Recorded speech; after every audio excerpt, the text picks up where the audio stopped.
Et salut, ici Alexandre de Mantix. On va voir aujourd'hui comment identifier facilement le contact des entreprises qui recrutent des freelances. Alors pourquoi c'est intéressant? Pourquoi c'est intéressant? Parce que si, bien sûr, si vous êtes freelance, là vous pouvez vous positionner par rapport à ces offres de recrutement. Et si vous vendez des services B2B, que ce soit cabinet de recrutement, que ce soit consulting, ESN ou même plus largement, quand l'entreprise publie une offre de freelance sur un besoin spécifique, et finalement, ce besoin spécifique, elle est prête à finalement l'externaliser. Et c'est ça qui est intéressant. C'est-à-dire que vous pouvez vous positionner parce que vous savez que l'entreprise est prête à externaliser ce type de besoin. Si elle recrute un développeur en freelance, elle est prête à externaliser une partie de son développement. Et c'est ça qui est intéressant. C'est un bon signal d'opportunité pour aller du coup la prospecter. Alors on va voir comment le faire avec Montix. Donc là, je me suis connecté sur la plateforme. On va créer ensemble un nouveau rapport et on va aller rechercher par exemple sur la France. Alors on pourrait mettre même l'Île-de-France, potentiellement un pays, une ville, une région, etc. Alors nous on va regarder sur la France quelles sont les entreprises qui recrutent freelance dans la description de leurs offres d'emploi.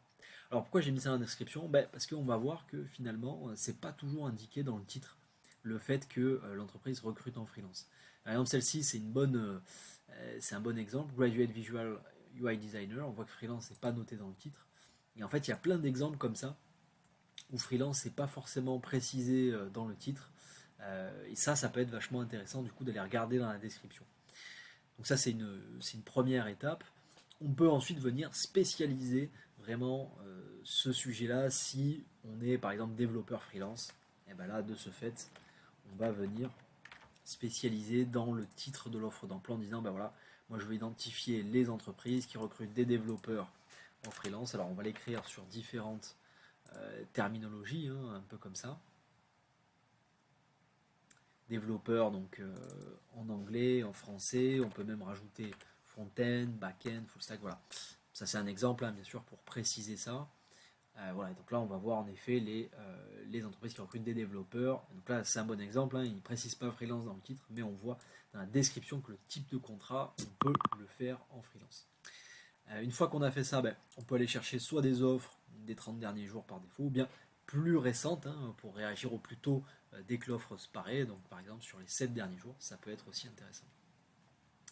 On peut aller, bien entendu, spécialiser ça sur les TPE-PME. Ça peut être intéressant d'aller chercher plutôt des entreprises qui, en effet, sont pas trop grosses pour pas être trop difficiles sur le plan de la prospection.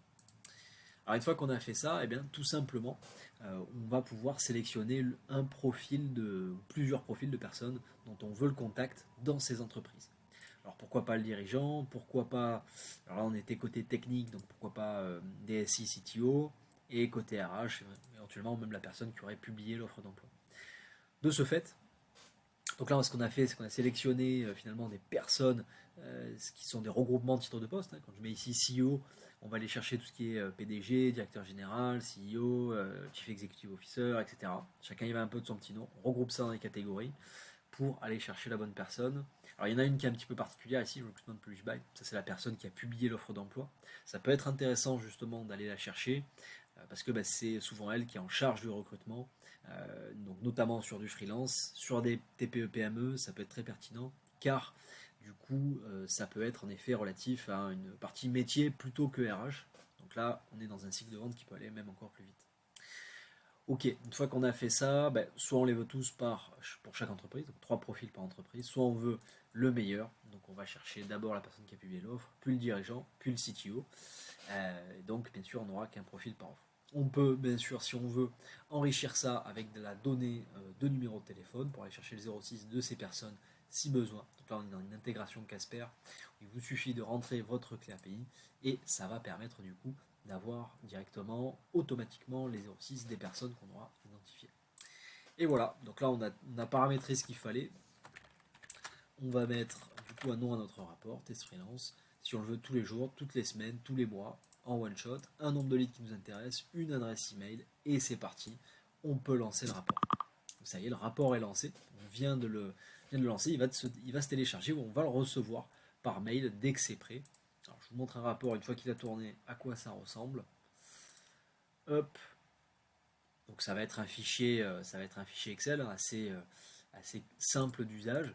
Et là, on va voir du coup une partie à la fois sur l'entreprise, une partie sur l'offre d'emploi, donc le recrutement en freelance, et finalement une partie sur le contact où on aura nom, prénom, titre de poste, adresse email, téléphone entreprise, téléphone 06 si on l'a sélectionné, et finalement lien du profil LinkedIn de la personne. Voilà, et là comme ça en fait on a automatisé ce rapport et par exemple toutes les semaines on a les nouvelles entreprises qui recrutent des développeurs en freelance, des commerciaux en freelance, des recruteurs en freelance.